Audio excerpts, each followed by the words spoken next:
Hello, everyone. I'm Abhinav Jain, and this is the Real Abhinav audio experience.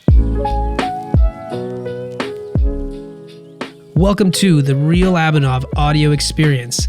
This is your host, Abhinav Jain, and I aspire to make this podcast go beyond the surface. In this podcast, I intend to bring you insights from the topmost performers, no matter what industry they're in. We talk about how they've done things differently to grow their minds and keep their physical and mental health in shape. My mission with this podcast is to help overwhelmed individuals learn ways to reduce their depression, anxiety, and live with peace and love. I just want to take a moment to thank our sponsors, Blossom Media Studio. Thank you so much for creating and distributing my podcast and taking away literally every single thing that's involved with podcasting so I can just spend the time to talk to my guests and create great episodes. All right. Welcome back, everyone, to another episode. Today I have guest with me, Yermi Kurkus. Welcome. How are you? Thank you, Abhinav. I'm doing great. Thank you so much for joining. Things are good, man. Not bad. Just finishing up a couple of meetings today, and then I have my conversation with you, which I'm super excited for. We met off of LinkedIn, another great platform that is really blowing up right now.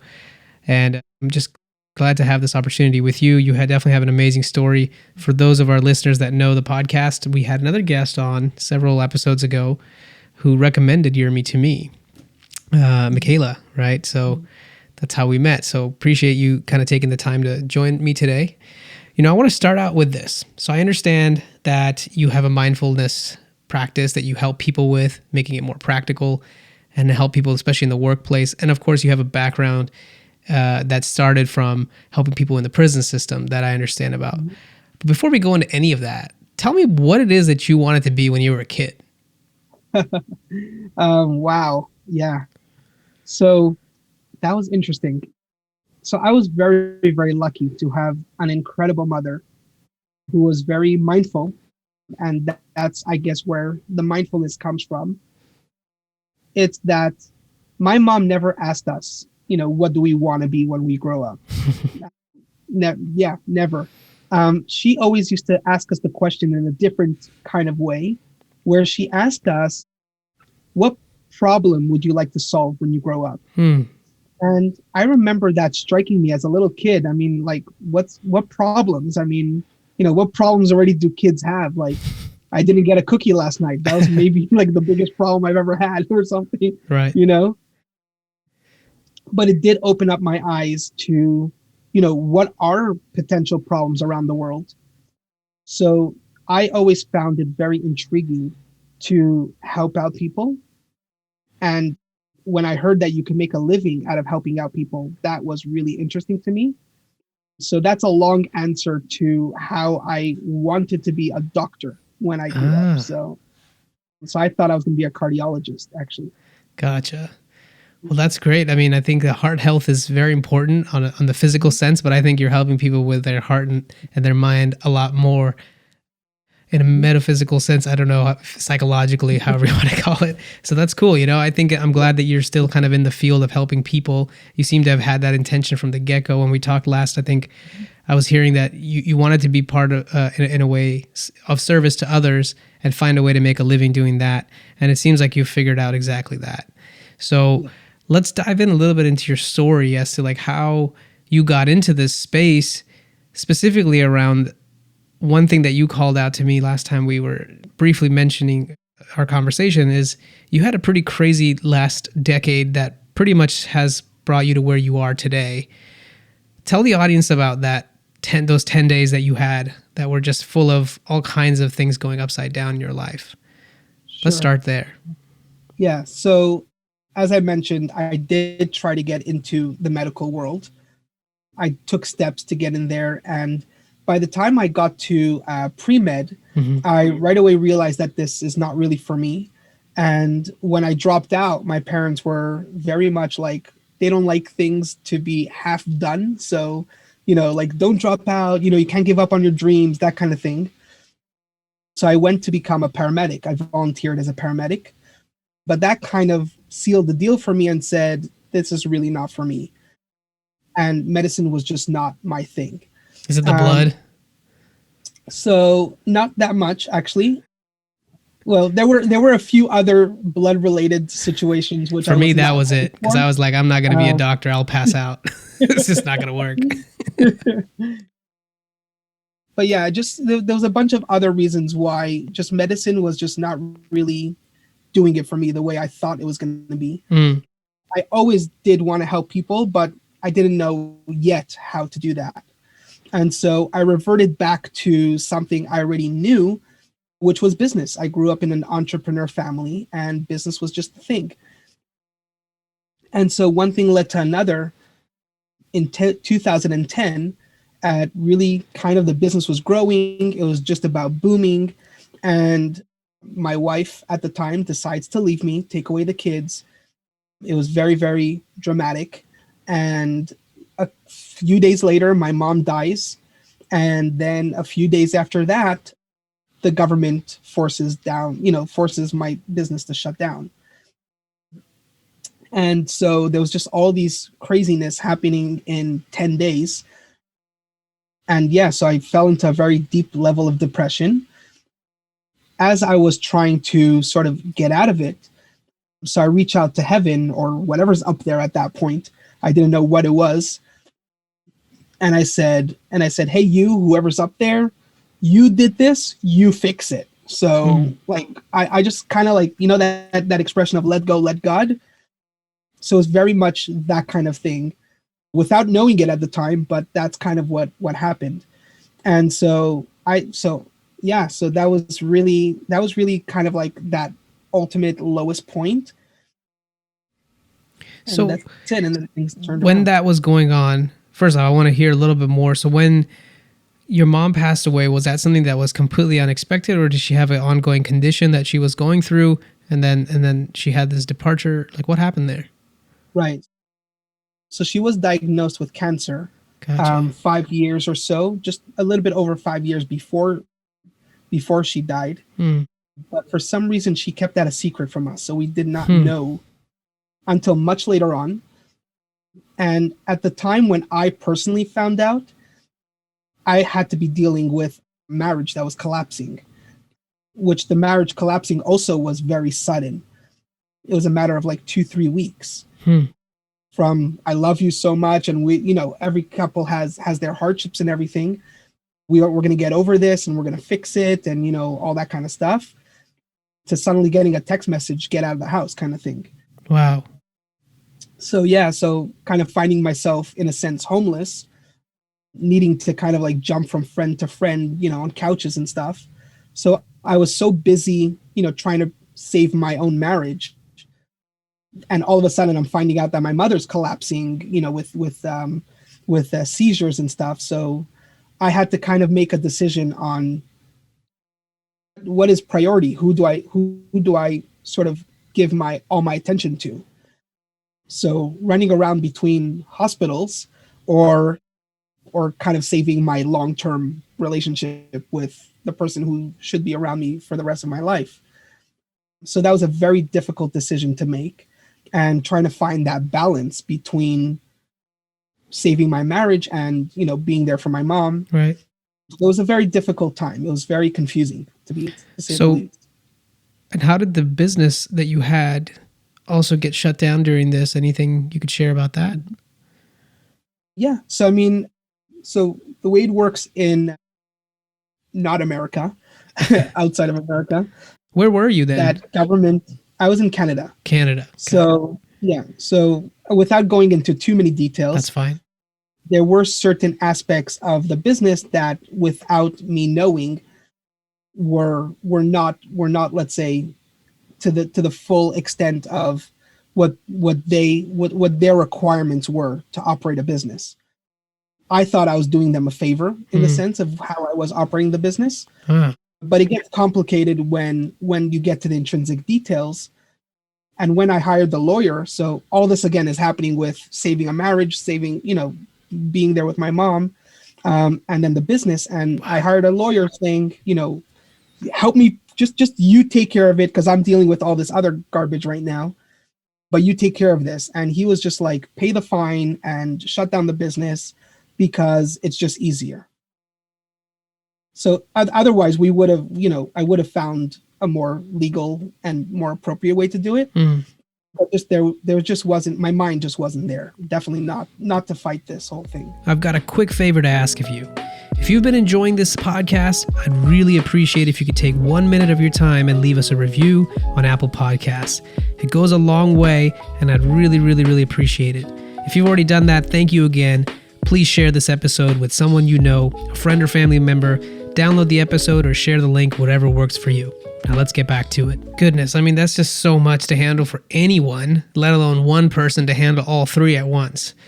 Talk about taking all the pretty much your legs have been taken out from under you. You have nowhere to walk, nowhere to go at this point. I mean, I can't even imagine what that would have been like. I'm very close to my mother, and that was one of the things that I end up continuously ruminating over.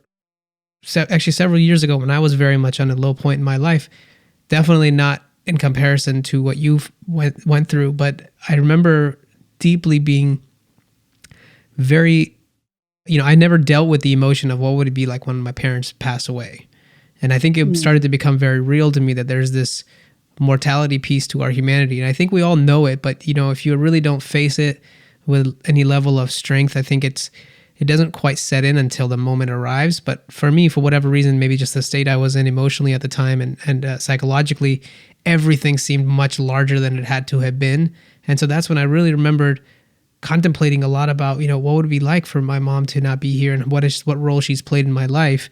And it was very interesting, like how I was trying to figure out to move forward, I have to be slightly different than where I've been in the past. Otherwise, I'm going to be in the same position again. Now, someone that comes to what you went through, I don't know what you were like before that moment, but when that took place, all these three events, talk to me about what happened with you inside and how you started to feel. Give me more of like the spiral that went down. What kind of things that you figured out you didn't know that you had to deal with? Like, did you have coping mechanisms? You mentioned your mother taught you mindfulness at a young age, but did those come or did they come to serve you at that time? Or, give me some background as to what was going on with you. Sure. Wow. So I've literally never been asked that question. And well, this that's is a good. first, so thank you. Thank you for that one. Yeah. So the audience is in for a surprise on this one. But I found extreme deep levels of anger that I never knew I had. And I think the way I expressed, and I kind of still do, and that's something that I still struggle with and that I work on. But it was at that time that I've identified this level of anger that I had within me. So I'm not one that generally gets hurt so fast. So that's something that I developed way at a young age, growing up bullied and stuff like that. So I developed coping mechanisms around hurt, sadness, that kind of stuff.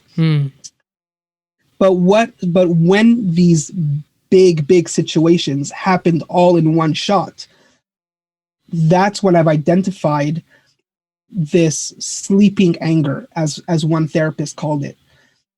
So my anger sort of manifests itself in a very, very deep undercover kind of way. So I could be looking at you just regular and everything, and you would not know that I'm angry. But deep down, I'm burning and exploding in anger. And it's just this deep anger. So not something that I express outward. And I become very quiet. I become very reserved. I just become this other person and very, very shut down. But what I'm feeling inside is this anger. So that is exactly what I was feeling at that time. And that anger lasted for almost 2 years after that situation. And it's really through the therapy that, we've identified it, and through the therapy is kind of what we worked through. And the only thing that was really mindful that I took from my mother during that time.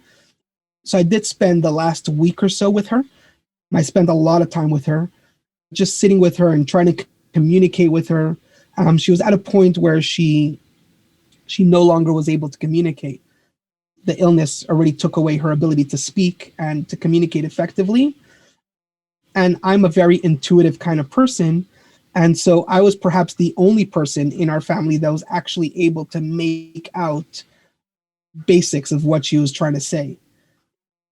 And the only way I knew that I was doing something right was by her nodding.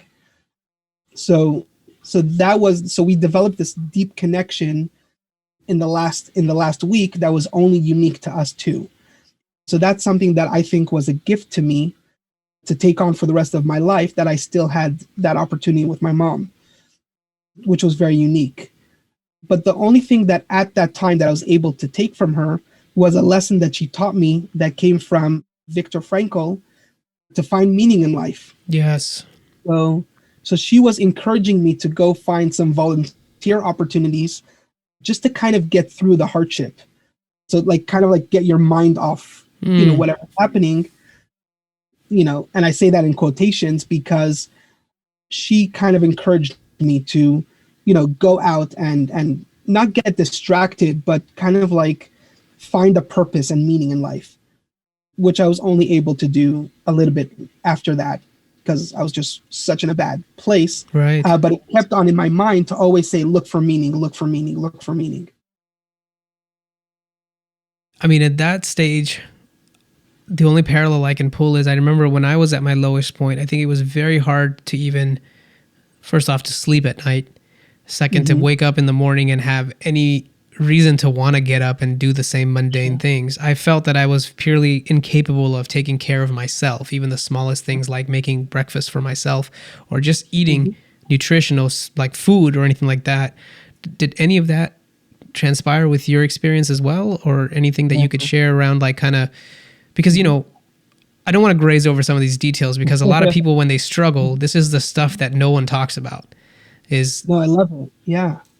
This is so important that you're mentioning that, and wow, it's like, again, this is all first for me since the situation. And I had insomnia for about 18 months or 19 months at a real clinical, at a clinical level, which means like I really couldn't sleep, and they tried giving me sleeping pills. And at some point I built a tolerance for the sleeping pills. So even that wasn't working at some point. I'm a very deep thinker. So my mind is just racing a million miles an hour. Right. And again, that point, I'm just angry. I'm just cursing out everything. Growing up in the Jewish Orthodox community, just being angry at the community, being angry at God, being angry at spirituality, being angry at you name it, I was angry at it. And that was keeping me up at night.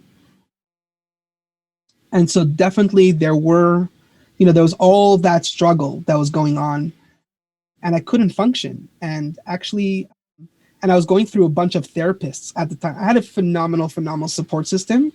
That is definitely a gift that I had, and I will never, like that's something I'm always grateful for. Yeah. And so my rabbi and, a certain therapist that I was involved with, part of our community, so they were trying to get me in front of all these different therapists that could help me. One therapist suggested, I take care of fish, like they got me like goldfish or whatever it was. And throughout that period of time, as you said, I couldn't even take care of myself. I had a friend who worked in a bakery, that at the end of the day, he would just bring me some bread just so that I could eat. So he literally had to come force feed me.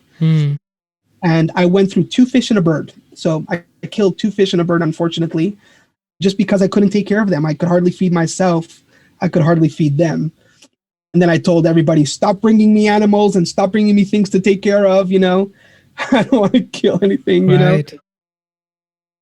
But yeah, I needed a lot of help. And it was a crazy journey during that 18 months, almost 2 years, getting over from 2010 till the end of 2011, December of 2011. And that's sort of when I started searching for purpose and meaning.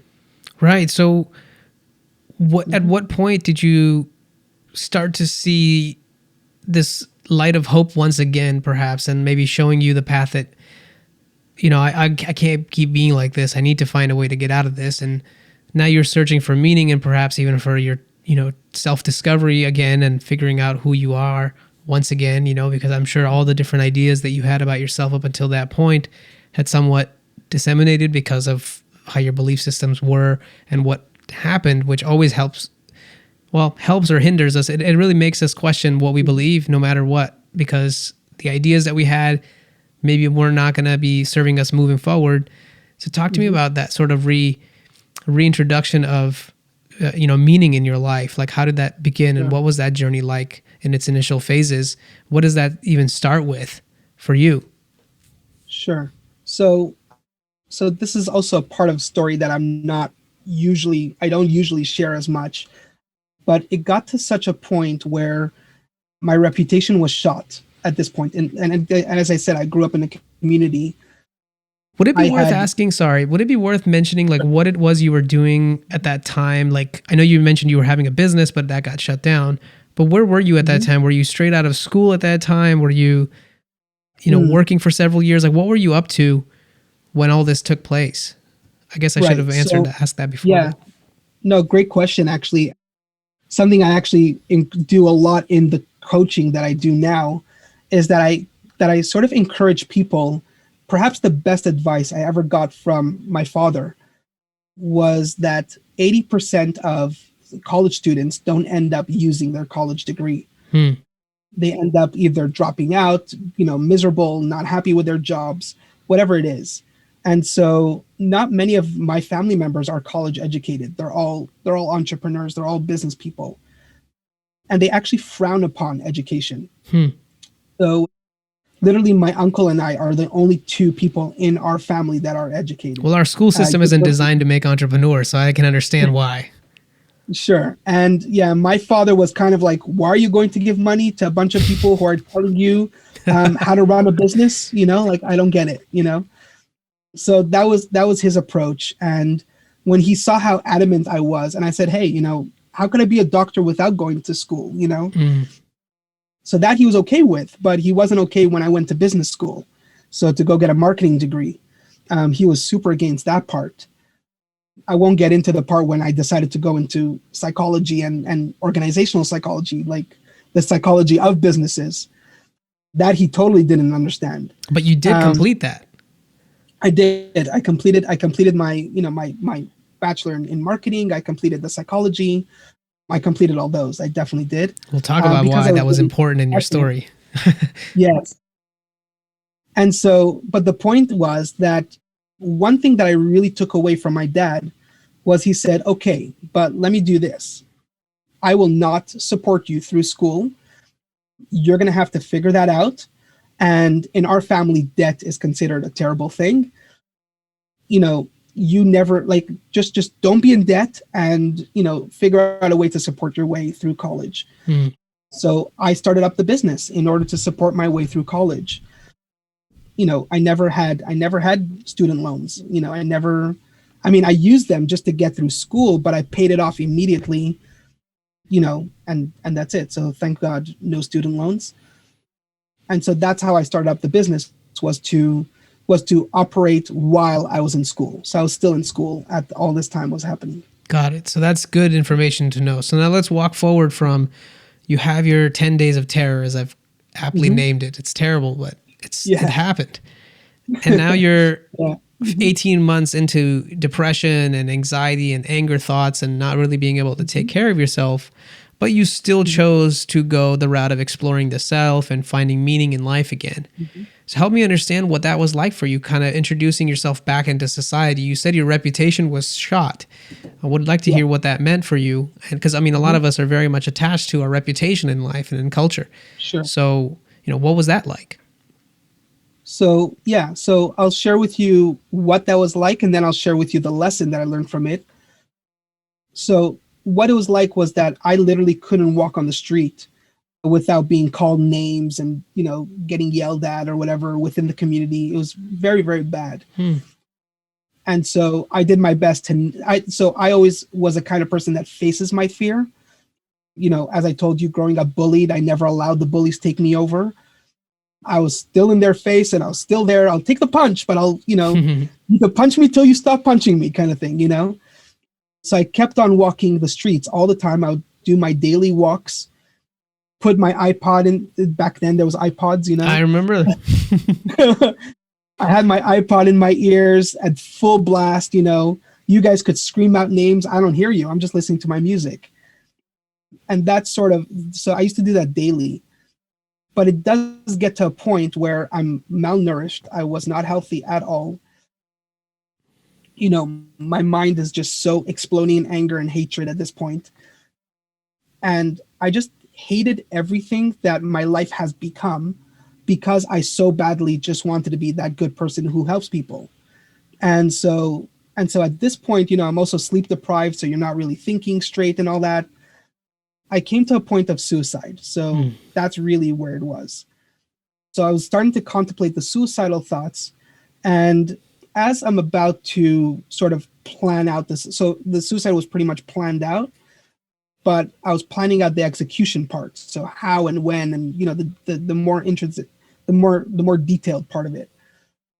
And that's when it occurred to me. I was like, it just doesn't make sense. And it doesn't make sense that God would go through all the trouble of bringing me into this world for, what was it? I think it was 23 years of life at that time, just for me to end it this way. It just didn't make sense to me that all my life, and this is how it ends. There had to be something bigger and there had to be something greater. And that's the point when I just kind of like yelled out and said, hey, you, whoever you're there and whoever is up there, you did this and you created it, which, the lesson is that, deeply what I was saying is that I believe you have a bigger picture in mind. And this is like what I'm telling, I guess God or whatever. If you had me go through all these hardships and all through all these difficulties, the abuse growing up, the bullying, the difficult wife, the mother dying, just everything, all these steps had some kind of reason that I still don't know the answer to what it is at the time. So take me on the journey, and then pretty much I'm giving myself, because at this point I'm already ready to die. I'm ready to, I'm totally collapsed. I'm totally broken. My reputation is shot. Everything is shot. I'm at the lowest of the low. Now what? What else do you have in mind, God? And this is all like subconsciously the lessons I learned afterwards. This is what I felt I was saying.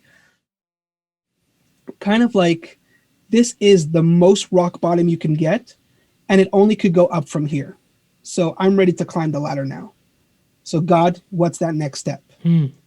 That was ultimately that point. And it was also the turning point at the exact same time. That's what was interesting. Like, the moment you make that decision in your mind that I'm done suffering, I'm done victimizing myself, now I'm ready to, to build from here or to grow from here. So as I said, I used to take a lot of walks, and I decided to go walk out this really crazy prayer situation, this emotional moment, deciding also not to commit suicide. That was a very big decision. I'm glad. Yeah, right. Thank God. So I decided to take a walk around the block just to kind of chill out. And it was on that walk around the block that I bumped into a buddy of mine who I haven't seen in a while. We catch up. Hey, how's it going? How's it going? And he was nice to me, and that was odd to me at that time. And so I find out that he works in the prisons, and that he's an advocate, and he does all this incredible work in the prisons. And it occurred to me, I was like, wow, I just want to be of service. I want to be, to find some kind of meaning. And working in the prisons, these are people who are, locked up for, I don't know how long, some of them for life. It's going to give me perspective. And if I could be of service to them, that would be cool. So I asked him, are there any volunteer opportunities? I just want to give myself my time for free. What is there? What's available? And that's how he said, yeah, for sure. Actually, we are looking for one rabbi right now. Would you like to take on this position? And that's how that all started. Right. And so you really took your mom's advice very seriously in the last week when she was trying to communicate to you to find ways of serving Hmm. and kind of getting out of your own situation, because she knew that this was, going to be very tough on you. And, Sure. knowing her son, she tried to give you the direction that she felt would be the most beneficial, which, I'm glad she did. Similar to how you mentioned in my story, I would say, or in my past, when I was feeling the lowest, my mom helped me. We were separated by distance. I was living in a different part of California, in the Bay Mhm. Area, and she's in Southern California. So we were, separated by about 400 miles or so. So I didn't see her every day or anything like that.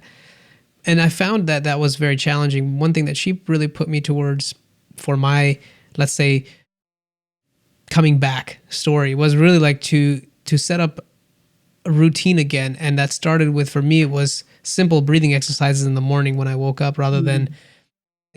I used to, at a different point in my life, be a bodybuilder. So I used to work out a lot. And at that point in my lowest stage in life, I had nothing, I didn't want anything to do with working out at all. I didn't want to do anything really. And so it was very tough to convince myself to do even the smallest thing. And then also, like, most people frown upon or don't understand what meditation is, the benefit of it. And why would you want to sit still for 20 minutes or whatever and not do anything? That sounds ludicrous. And how can that possibly help me? Right. So I had all those kinds of premeditated or preconditioned thoughts. And I only found the benefit of doing something by doing it and seeing how the results would kind of fare out over time. So I'm curious, now that you started working with your friend who introduced you to the prison system, you're helping these people out. At any point in this journey that you were on, volunteering, did you notice that you were prone to relapsing into your very negative low state? And if you did, what was kind of your framework? And I'm sure this developed over time to be a stronger, process for you to get out of. But whenever you did, I'm going to use the word relapse, but and it's usually used for drug addiction. But I'm saying in terms of negative emotion, I do feel that, we tend to have this comparative mechanism in our mind where we'll always compare the current situation to something that you might know of as a reference in the past, or it's some Mhm. sort of hypothetical future. So I Sure. think, yeah, tell me about that. What was that like? Were you kind of steer clear from that once you started volunteering, or did you notice that at times, you were kind of relapsing into that state again of being very Yeah. low? Yeah, so definitely. And relapse is actually the perfect word. So something let's go back into that 18 months. Hmm. So one of my rabbis suggested that I go join AA. He suggested that I join AA, and I'm like, I never drank in my life, Hmm. okay? And I don't never took drugs, let alone I've never even smoked in my life, not even once. All also thanks to my mom. That's just how she raised us. But but what connection AA to me, and like what's that going to help me? And he told me you're addicted to anger. Hmm. That's what you're addicted to, and you have to break that addiction. You have to break that pattern. Hmm. In the beginning, it took me a lot. Like it was really difficult for me to connect. These people are talking about drinking and drugs and all that kind of stuff that I never did. And I actually started learning. I learned more about drugs and addiction in the rooms than I've ever knew in my life. And so at some point I did drop out of that. But it's in the prisons that I sort of rejoined, if you will, because where they needed more help was in their AA program. So because I had some level of exposure to AA, and at this point I started studying psychology.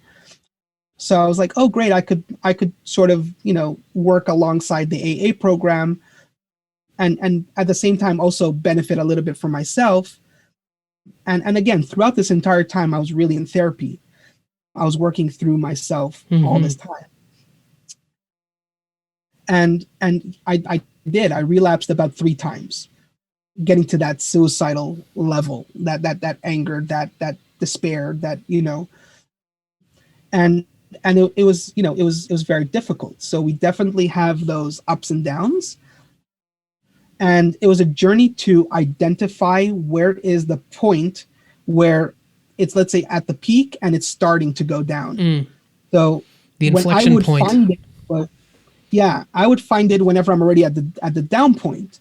But I was now trying to identify the point where it's I'm at my peak and I'm starting to get Yeah. that little downer. Mm. Which till today I still feel it, but I know to identify it right away now, thanks to tools and thanks to different things. But yeah, there's definitely this relapse situation, despite doing this amazing, phenomenal work and all that stuff. But there was a personal journey that I still had to go through. And I think that really is what I wanted to kind of get into the core of, is that like where you are today, Hmm. by no means is that like to take away, like it's great where you are today, but it's Hmm. not really fully there unless we understand where you've been and Sure. what kind of grants you the ability to do what you are doing now. It really is tied to your past, and it really is tied to how Yeah. you've really coped with certain things that are very, very tough. And most of us never are taught how to deal with any of this stuff, right? Like we're not really taught in school how to deal with bad emotions. You know, you'd be lucky if Right. you had Yeah. parents that could deal with their own negative emotions, let alone teach you how to do it and do it in a way where it would actually work. You know, so there's a lot to be said about that. And I kind of wanted to spend the first time, whatever amount of time that we've been on, really going into this before moving on into some of the other parts of your life and your journey, especially around like the practices that you've built. But I didn't want this to Mhm. be going unnoticed, because those are some things that I feel people that struggle find often, that they think that they're alone in all of this. They don't have anybody else that could Mhm. potentially understand. And I think a couple of things that I would lay parallel as a theme in your story and perhaps in mine and others that I've spoken to is, you always need help from the outside. You know, it's not going to be all that you can do it by yourself. It just doesn't work that way. It's like we're, as human beings, when we get kind of caught in a weird loop, we need sort of like a someone third party to help us see what we don't see.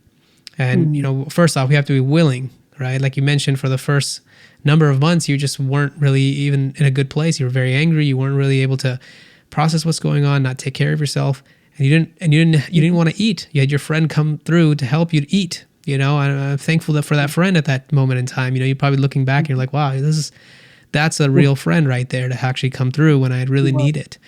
And I think that's mhm. something that a lot of people struggle through, especially today, being so connected as we are with social media, but so empty inside still, because we don't really Mhm. have that depth of relationship. We don't have people that we can actually communicate to about our lower states in life and about these sorts of ups and downs.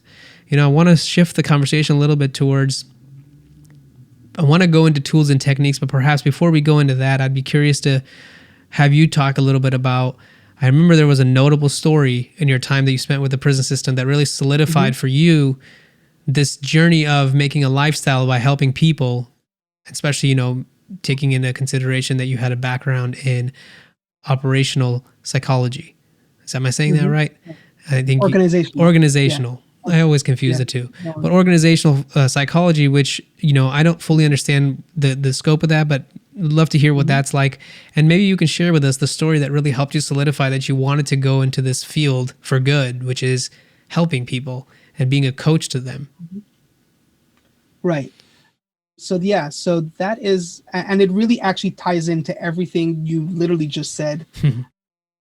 Because I'll tell you one thing, one part of the tools is to really build strong and deep relationships. If there was, let's say, one thing that I could really boil down, is that I was just naturally a child or a person, throughout my entire life. I valued relationships to an extreme level. Maybe my former wife will not agree to that, but that's why my divorce meant so much to me. That's why I was able to connect to my mom when nobody else was able to connect with her. I had these incredible friends that were lifesavers. I mean, I wouldn't be here today if it weren't for them. Throughout my life, these deep relationships that I was able to establish, I had a best friend that was my best friend for 23 years, Mm-hmm. you know, super close. You know, like the ability of the importance that I put into establishing these deep relationships was definitely my lifesaver. So that's one point that I have to make before going into the next step. And let's fast forward to this story in the prisons. At some point, I created this program called OneUP, which helps these inmates find purpose and meaning in life, because that's ultimately what helped me. And I figured, how do I help them find purpose and meaning in their life in these kind of situations? So let's call it success is when people in the prison are comfortable, if for the lack of better words, or more accepting of their situation, and finding things to do within the prison system.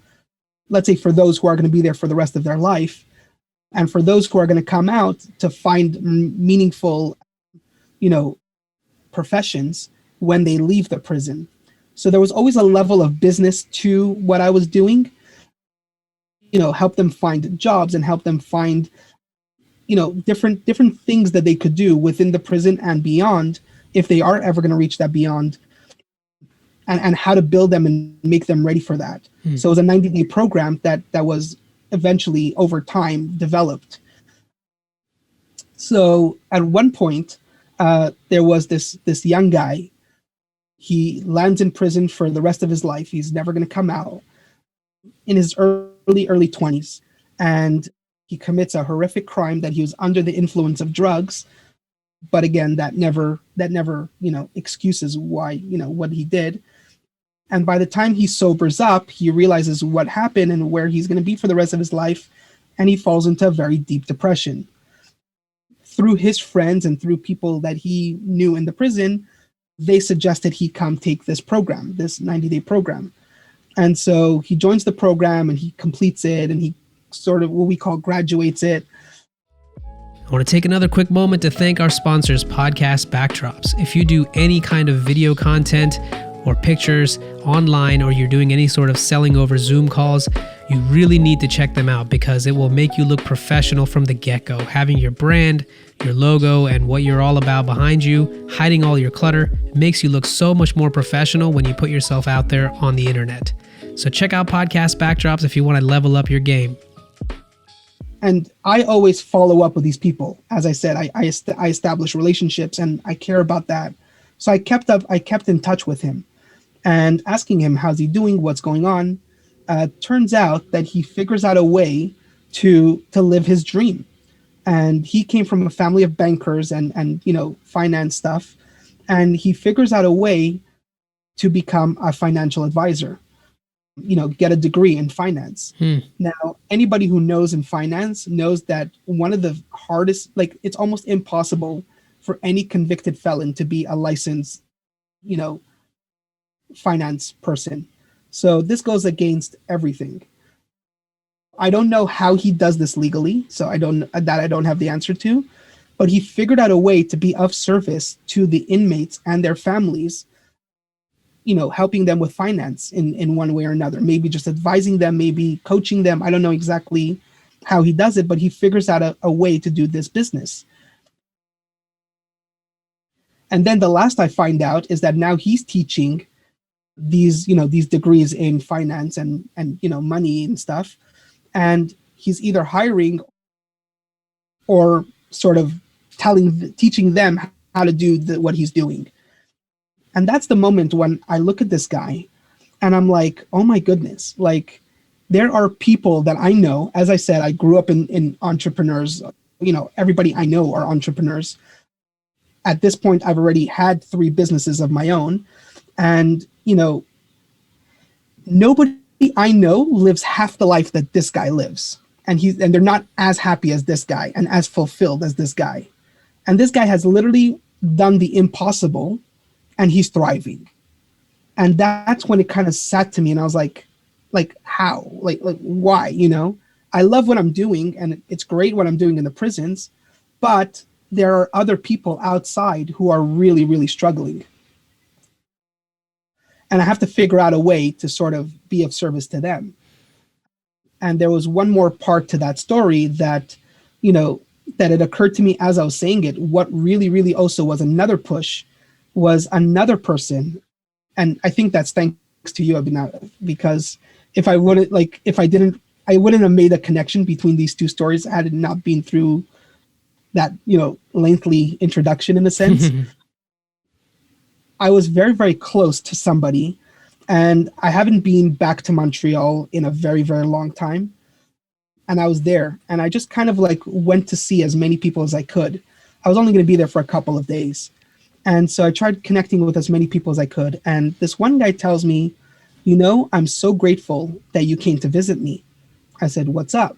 So I know that he's, an entrepreneur, great businessman, does amazing, phenomenal stuff. And I was asking him, by the way, how's the business going? And he was at a low point. And he came to a point of suicide as well.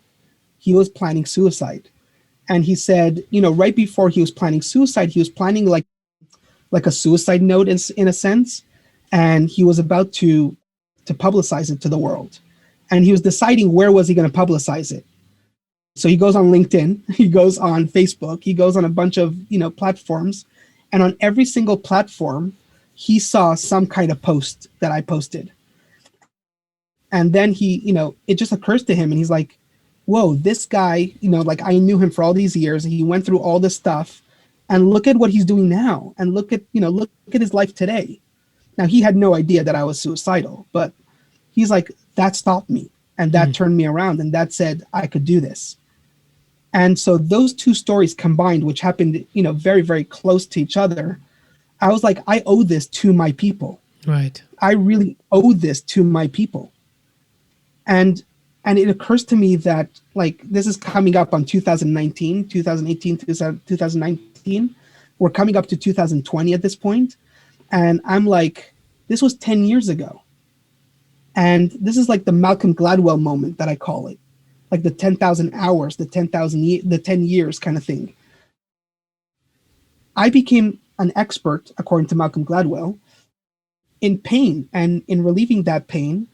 And I owe this to my business professionals. And that's when the idea started building in my mind to transition from the prisons into the business world. Still not sure exactly how I was going to do that.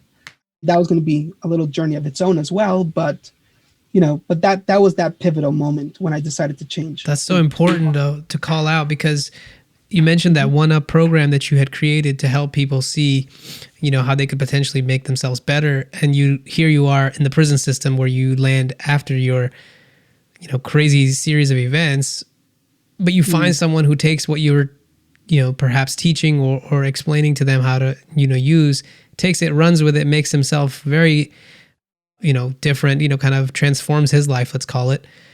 That tied with people seeing what you're putting out there and some of them actually knowing your background.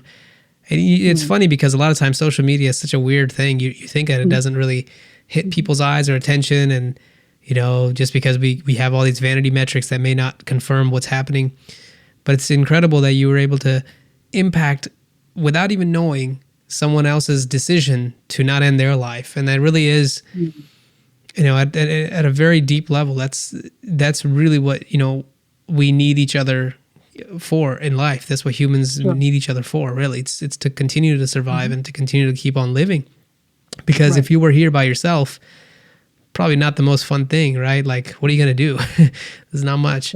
So it's not something that I think I would take lightly, and we can certainly now walk into your story around how you took this momentum that you were feeling and then created what you created with your consulting practice that you have, YermiKurkus.com. I've checked it out. You can, anybody listening to this can visit that website today and sign up for a consultation with you, and help us understand what it is that you have created and what we can expect, I guess, as a consumer that's needing help and they come to you.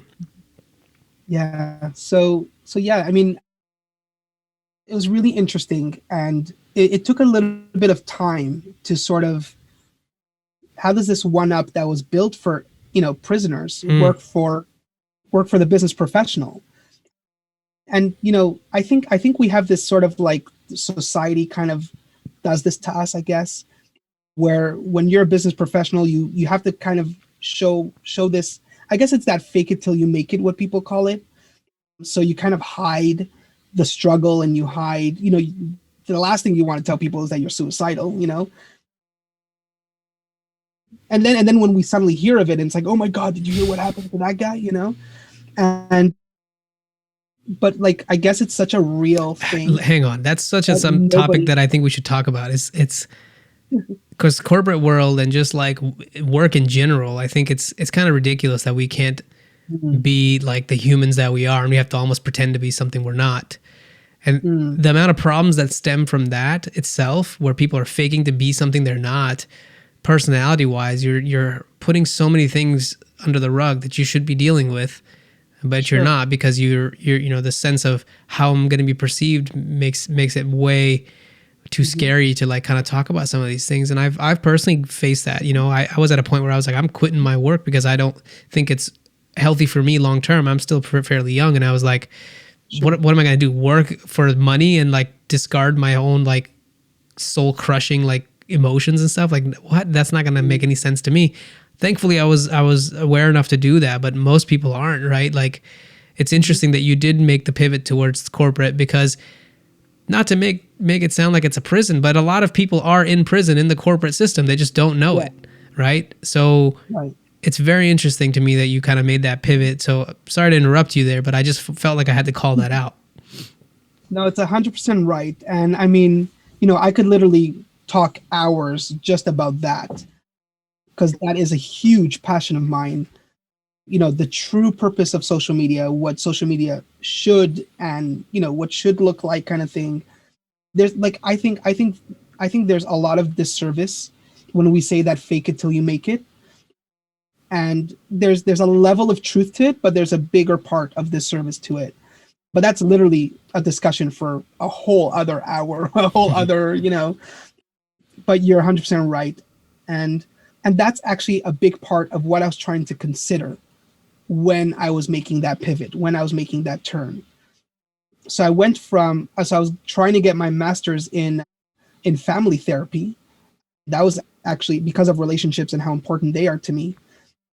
But that was the moment when I said, okay, I'm going to do a fast track and I'm going to go get that organizational psychology. So it's called organizational and industrial psychology, Mm. otherwise also known as OI. And OI psychology is basically the psychology of organizations and industries. What makes up organizations? What makes up industries? What are the psychology side of things? What is the brain like? What's the thought process? What's the you know typical organizational industrial psychologists? The typical of them become chief people officers in companies.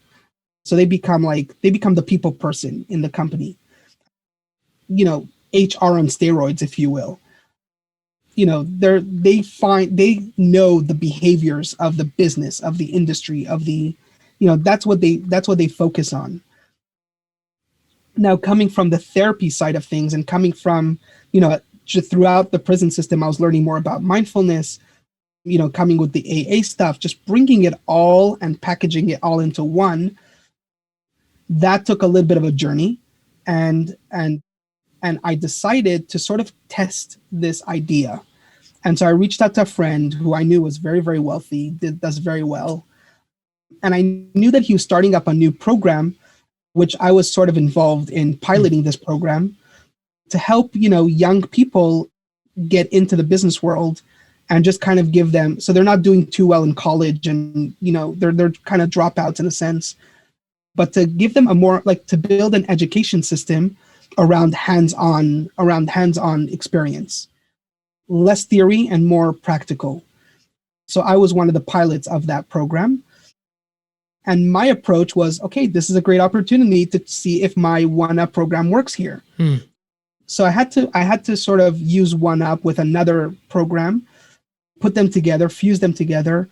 And what happened is that they were selling high ticket items, which I think was their mistake. Why they give somebody without any experience to sell something that difficult. But it was mind blowing to see them become super successful. So in just 5 months, they went from $0 in sales to about $15 million in sales, and that was just pure mind boggling. This is a company or And an individual you're talking about? So this was a business. So he owns a company, but a small portion of his company was dedicated to this pilot program to see if it's even something that is worth, investing in and building and whatever. Long story, what ended up happening with that program, but it was astonishing to learn the possibilities that came out of this program and the extreme success that was found thanks to OneUP and all these different approaches that we used. I did later on find out that the product was not real because it was a test. It was just trying, and it was like, so it was very, very discerning, on my part, because I wanted the money to be real to encourage those kids, but it didn't work out. But the point was that on paper there were real contracts. They were like, I don't know how he got out of it at the end. I already left the program at that point, but it's like, how's that even, how was that even possible? And that was something I wanted sort of to replicate and try it again and see if that was even that doable in a real sense of the word. And that's when I told my bosses, okay, guys, I gotta move on. This is my plan. This is what I want to do. And thank you so much. I loved what I was doing. Thank you so much for this opportunity. And one day I'll be your donor, so that kind of situation. And as I left my job, 3 days later, COVID became official and we were forced into lockdown. So that's where I found myself at that point. Well, there's nothing short of resilience in your story, regardless of the time that you dissected at. I mean, it seems to me that you're someone that's just navigated through all different kinds of hurdles. And I think that just tells me, just hearing you talk about it with the state that you're in now, I can only imagine, what it's like when you're not in this mood. But at the same time, like, I feel you've practiced enough to put yourself in a place where you can continue to be moving forward in your journey, regardless of the hurdles that have kind of faced and have come towards you. I'd like to see if we can maybe navigate our discussion before we close for the day around how someone would potentially come to you to get help, and like, where does it begin for that person? Maybe I mentioned we could try a role play if that would make sense, but Sure. We could just walk me through, like, if someone listening to this is like, okay, this guy's definitely gone through a lot. I'm definitely having struggles with some stuff, and I want to come to him to see how I can get some help. What does that look like? So someone goes to yermikurkus.com, books a time with you. They're like, okay, I'm struggling. I'm struggling to make my dreams come true because I keep falling short. I keep having to find that things that I do don't work out for me, or I don't have motivation long enough to keep moving. Like common things that people struggle through, right? There's all these coaches out there that have imposter syndrome about being a coach because they might not have experienced enough in their life, but they have this passion to want to help other people, but they don't feel like they've had the credibility, perhaps. So imagine if I'm one of those kind of people, what can I expect when I come to you? How would we start? Yeah. So the very, very first thing is what I tell everybody is forget everything you've ever heard in your life. Literally just empty that mind out. You have to, I actually use this analogy and excuse me if it's a little bit crass or it's okay, dirty a bit, but it's really, it's very descriptive of what people sometimes feel in life. It's a clogged bathroom. That's ultimately what it is. When the bathroom gets clogged, the dirt is all over the place. I'm gonna here, I'll make it easier for you. I straight up tell people they're full of shit, psychologically and like realistically. I mean, your body's full of it and your mind's full of all kinds of thoughts that you don't want there. So I'll say it for you. Exactly that. And you kind of have to unclog this blocked toilet. So you kind of have to clean it all out, take it all out, and only then, when you have that clean flowing water going back again, are you ready to start using your facilities as normal. Okay. And so that's typically what life is like sometimes, where dirt is all over the place, craziness is all over the place. You have to empty out this garbage that's in your mind. This imposter syndrome is lies that were told to you either by yourself or by others. You have to get rid of that. So you have to be first, before you reach out to me, you have to be actually really ready. You have to sort of be at this point of rock bottom, or you don't want to reach that rock bottom, but you kind of want to take the step before you get to that point. But you have to be really ready to get rid of everything you've ever believed. And that's really the step one. The step two and the step three and ultimately step six, I keep things very, very methodology. There's a lot of method behind it. There's very specifics that go into it. It's to kind of like relearn everything and find it within yourself because you have all the answers.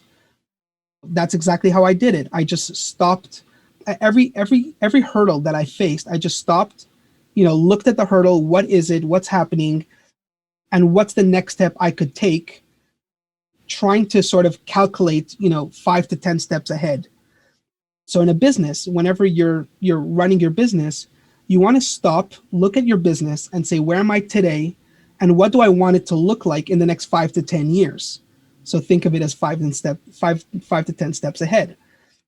And what's this ideal life that I want to live?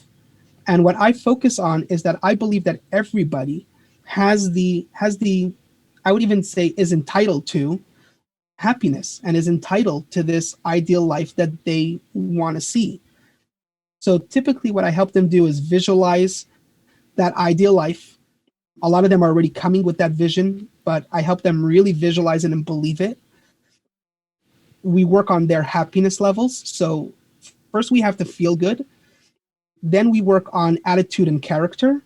And once we have this attitude and character out of the way, that's that unclogging the toilet in a sense, then we are able to focus on, the business or the professional himself, him or herself, whatever it is. We work depending on who the client is. We, customize our approach and we keep everything very limited. So the shortest amount of time you'd ever work with me is 3 months. And the longest amount of time you'd ever work with me is 18 months. I don't believe in long-term therapy or long-term whatever. You should be able to operate your own life and be that success that you are for your own right. Sometimes you just need a little bit of a push, and sometimes you need a little bit of like a crutch to help you get there. But if you're doing anything longer than 18 months, you're really wasting your time, in my personal opinion.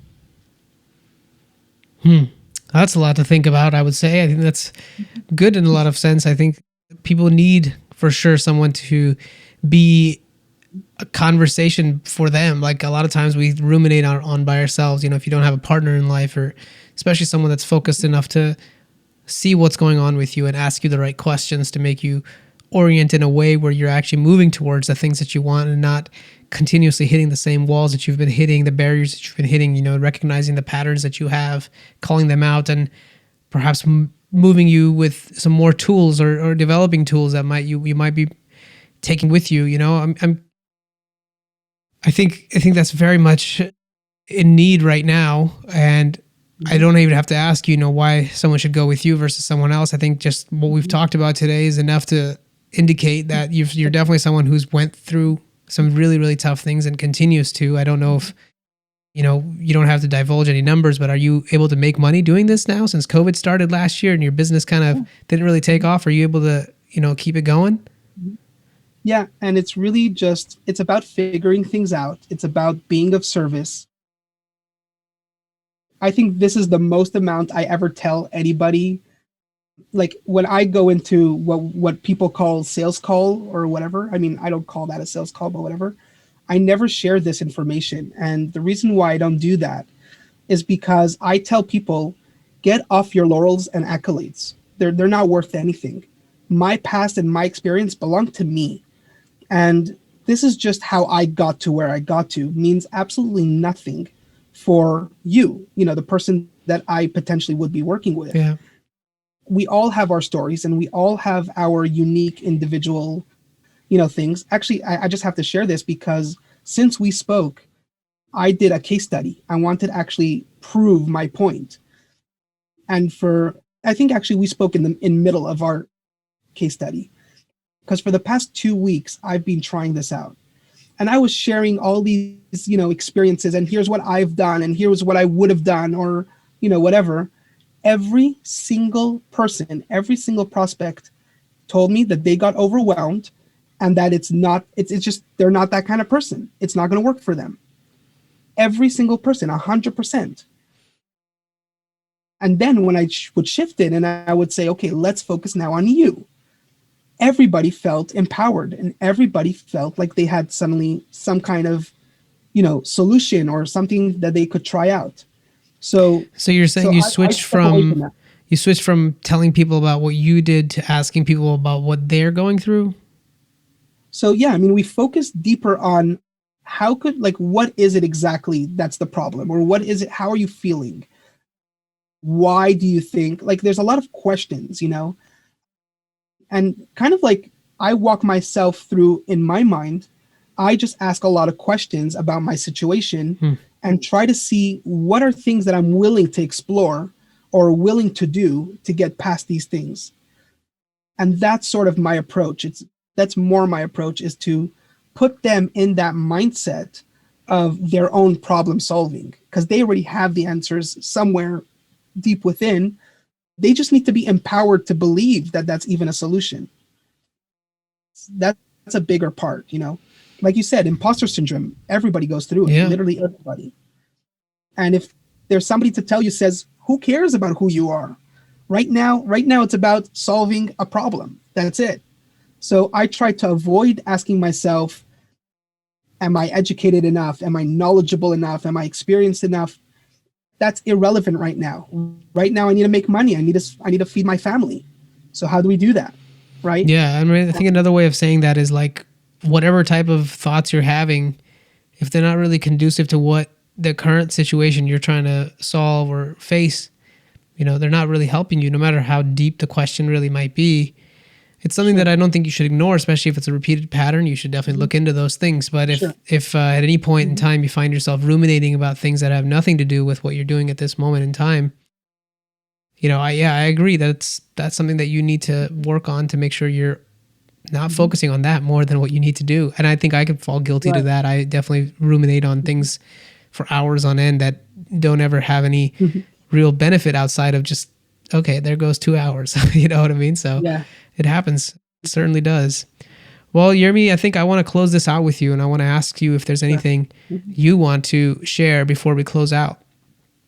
Yes. So I always do this to everybody, and I hope I brought value to you and to your audience, because value is only subjective. So, it depends on how you choose to see. Well, you brought value to me, so that's good enough.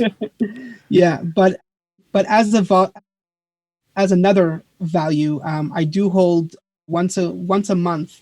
I have a free workshop, not a workshop. Sorry, it's a webinar, roundtable. Call it the Work of Happiness. Okay. The best way to reach out to me about that is through LinkedIn or any other social media. My name is there. It's easier to reach out to me that way. Just to let's start with just being happy. Let's share a smile. And that's what it's about. And I think that is the most valuable thing right now today, because of all, the lockdowns and everything. There was such a big disconnect lately, and that human connection is something we all crave. So let's just share a smile. Let's be happy. I'm opening up these things, for free to people. So anybody who wants to join, just reach out to me and I'll let you know when's the next webinar. So perfect. And we'll link your LinkedIn profile in the show notes here. So if anybody wants to, they can certainly click over. And Yermi's very open. He responds to messages fairly quickly. So, don't hesitate to reach out and get your own experience with this guy. It's definitely worth it. Yermi, thank you again for being here with me, man. It's been a great, I don't even know how long we've been talking, but it's been good. And I look forward to connecting with you again in the future. And of course, if there's anything I can do to help you, you know where to find me. So thank you so much. Same thing. Thank you so much. See you soon. Thank you for checking out this show. I really appreciate your time. and I can't wait to hear from you. If you want to give me any feedback or want to get in touch, know someone that I should put on the show, reach out to me on Instagram, TikTok, LinkedIn, wherever you are online. You bet you can find me there. Just search for The Real Abanov. Thank you, and we'll see you next time.